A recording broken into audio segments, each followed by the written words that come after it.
Defesa do Consumidor. Muito bem, no quadro Defesa do Consumidor, de todas as terças e quintas-feiras aqui no Manhã MEC, a participação do nosso companheiro Jorge Tardan. Muito bom dia, Tardan. Bom dia, Mauri. Bom dia, ouvinte. É uma Tudo bem? satisfação enorme voltar a falar de direito do consumidor. Tardan, qual é o nosso assunto de hoje? Questões de mercado?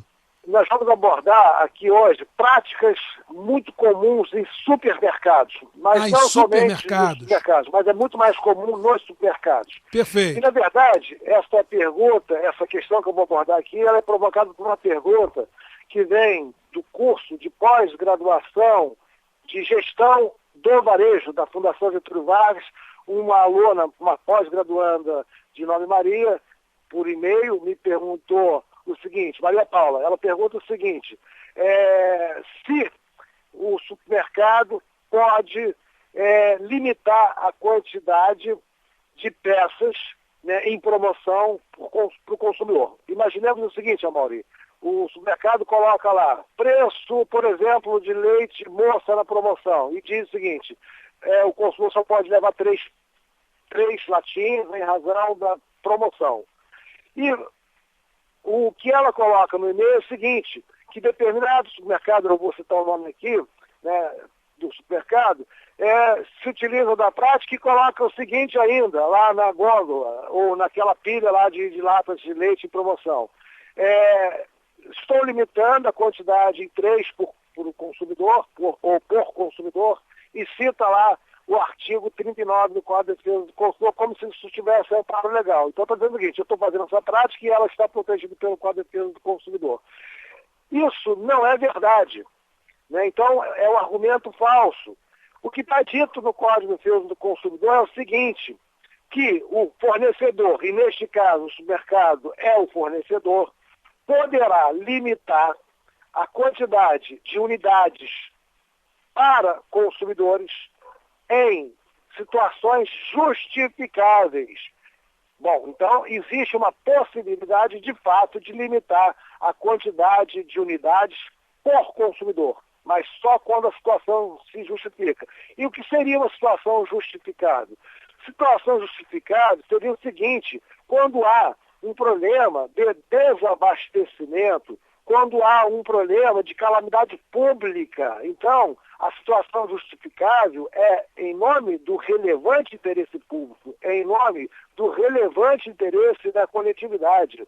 Nunca em defesa ou no interesse do particular, do privado. Então, neste caso, o supermercado está se utilizando um argumento do CDC para defender o seu interesse particular. Qual seja o seu interesse? De fato, jogar o preço de um determinado produto para baixo para atrair o consumidor ou uma quantidade maior de consumidores para que eles possam estar naquele ambiente de consumo e adquirir outros produtos daquele supermercado. Então, ele está limitando como um atrativo. Então, interessa para ele alimentar e continuar com aquele preço, com aquele produto barato, mas como chamariz para o consumidor. Isso é interesse particular, isso não é interesse coletivo. Então, e muitas vezes também, aí a gente vai ver que outra prática, né, já é outra prática. O preço lá embaixo da promoção, e aí não se diz nada em relação à limitação de quantidade para o consumidor. E nesse caso deveria dizer, porque é a interesse da coletividade. Nós vamos nos deparar com a seguinte prática, Maurício. Um determinado supermercado, por exemplo, vamos continuar com leite moça. Ele coloca lá, né, leite moça na promoção e diz o seguinte, está muito barato, promoção, aproveite, últimos dias. Aí o consumidor vê que aquele preço de fato está muito barato, enche o carrinho, compra 10, 15, 20 latas, porque o preço estava realmente muito bom, só que o supermercado esquece de avisar o seguinte, que está muito próximo do vencimento da data de validade. Veja bem, neste caso, deveria ter um aviso lá dizendo o seguinte, olha, evite levar grande quantidade, porque o prazo de validade está muito próximo do vencimento. Neste caso, ele não limita coisa nenhuma. Muito pelo contrário, ele tenta se desfazer ou vender a maior quantidade possível para que o prazo de validade vença na casa, na dispensa do consumidor, o que é perverso. Então, essa é uma prática condenável. Então, veja bem, o Código de Defesa do Consumidor, ele está na proteção do consumidor. Ele não está na proteção do interesse do empresário. O interesse do empresário, a gente pode discutir ele no Código Civil, não no Código de Defesa do Consumidor. A proteção lá, como o nome já diz, é do consumidor. E tem uma outra questão também que merece a gente abordar aqui, né, em razão, já que a provocação foi de um curso de gestão de varejo, pode ser que isso seja útil lá para eles ou para empresários que estejam nos ouvindo. A outra prática que a gente também deve condenar e analisar aqui no programa é a seguinte: preço diferenciado para pagamento em moeda corrente e em detrimento do cartão de crédito ou do cheque. O cara coloca lá uma promoção assim, olha, pagar do cartão mais 5%. Ou seja, se pagar à vista, dinheiro, moeda corrente, o desconto seria de 5%. O que diz o nosso ordenamento jurídico? O nosso ordenamento jurídico entende o seguinte: qualquer pagamento efetuado em até 30 dias é considerado pagamento à vista. Portanto, pagamento no cartão de crédito que não seja aquele pagamento parcelado é considerado pagamento à vista. E não é permitido fazer qualquer distinção.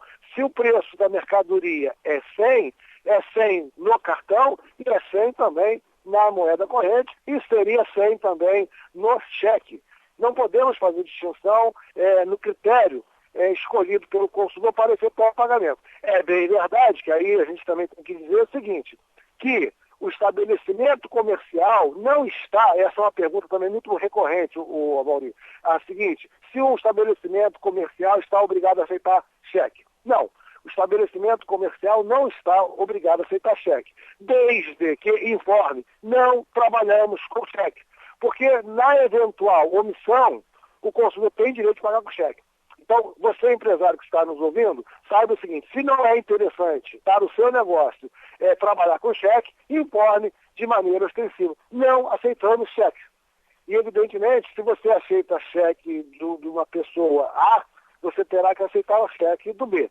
Não pode, senão seria discriminação. Agora, é perfeitamente possível você dizer, não aceito cheque. E também é perfeitamente possível você estabelecer o seguinte: só aceito cheque da minha praça, ou seja, daquele determinado município. Ou seja, mas tem que dizer de forma ostensiva. Agora, é também possível não aceitar cartão de crédito. E aí, neste caso, nem é preciso informar que você não aceita o cartão de crédito. É só você não afixar no seu estabelecimento as bandeiras. O que é absurdo, e a gente se depara com essa situação, são estabelecimentos com bandeiras de cartão de crédito fixadas e na hora que o consumidor vai efetuar o pagamento, diz, não, a gente já aceitou, paramos de aceitar. Isso cria e traz um problema para o comerciante, porque o consumidor, se observar que aquele estabelecimento tem a bandeira do seu cartão de crédito, é direito dele efetuar o pagamento no cartão. E se aquele estabelecimento, porventura, não tiver, ele que se vire para arrumar um jeito de resolver esse problema diante do consumidor. Maurício.